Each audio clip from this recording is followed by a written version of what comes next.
Welcome back to Iron Horse Trains. What we're doing now is we're starting some of our scenery, putting our bridges in, and doing a few things. And to make it real simple, what I'm going to show you is you can actually go buy skewers, okay? For $1.95 you can go to any little convenience store or a 5 and dime and buy the skewers. The skewers are in scale of 187, 24-inch timbers, which were used back in the turn of the century when we had big timber. And what I do is you go and buy a 16th or 3/64 in most of your stores that have hobbies, or you can or even the ones that have like the 5 and dimes that sell hobby things, and you make yourself a pattern. Now I'm going to show you what I mean by a pattern. What I do is I take a piece of paper and I make me a scale. And I draw the things to scale. These are bridge trusses, okay? That's just a simple thing. That's the start down here. In that bridge truss, okay, what you do is you take your bank pins or some T-pins. You get yourself a piece of foam like this, and you put it down on there, and then you lay your pins back and your bank pins in there over your pattern. That gives you a pattern. This way it makes your bridge trusses consistent.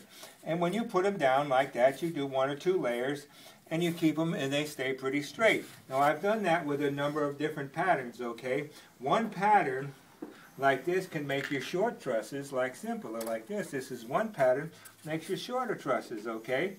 And well, you have another, this pattern here, which I use for my square timbers.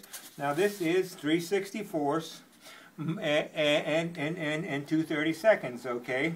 That is, and then 1/8 inch timbers, okay? Now when I've done that, I've also done that pattern, but I do that for my bridges, okay?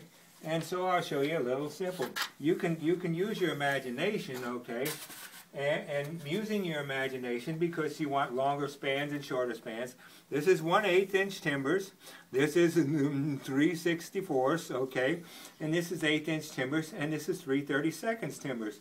So when you're putting your things together, you actually come out with a bridge span. That can be a span that's set up here like this, where you get wider spans. Now, you can modify that so you can do your timbers in any way. The thing to do is to take pictures, okay, look in the magazines, look in the model railroad magazines, you can see bridges that you like, and draw yourself a little pattern. Put your pattern down on your foam, okay, staple it down, but put the paper down first because you can take the glue up, and the glue only sticks to the paper. It's just regular wood glue. Construction wood glue makes the patterns. You make one pattern for the sides. Both sides are the same. Make one pattern for the top of your trestle. Now this is our cookie cut bench work, and we laid it all out, and we laid our tracks so we know what our radiuses are and everything else. Now make sure that you anchor your bench work pretty solid around your areas that you're going to cut out. So you put your blocks in, you glue them, you screw them down so it's pretty strong.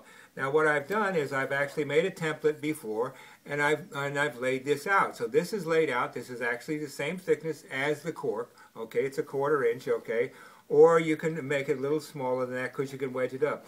After you cut it out, you wedge this in place. You set it in place, and it fits the radius of your track.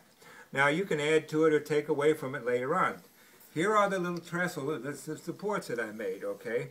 Now one way to do this, okay, and make it real simple, because I'm going to show you what I do, is I take it and I put it right here, and you take a little track nippers, or you mark underneath here how high it is, okay? And you take your little track nippers, and you cut these off, okay?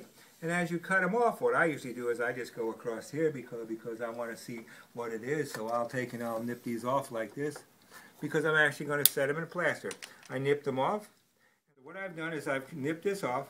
Now it'll slide underneath here like this, so I can actually put it where I want to. So you want to look at what your scenery is going to be like. You want to leave room for your trains. You plaster in through here and fill that in. And when it'll fill in later on. And a little glue on the top, a little plaster on the bottom. You want to make sure you leave a little flexibility in there, because if you're going to get a little shifting. Now this is not going to fit on this side, so I have another one that's a little bit different. The other side is going to be a little bit different. So when you come over here, you might want to turn it. You might turn it this way, but you want to have it so it looks consistent and real view.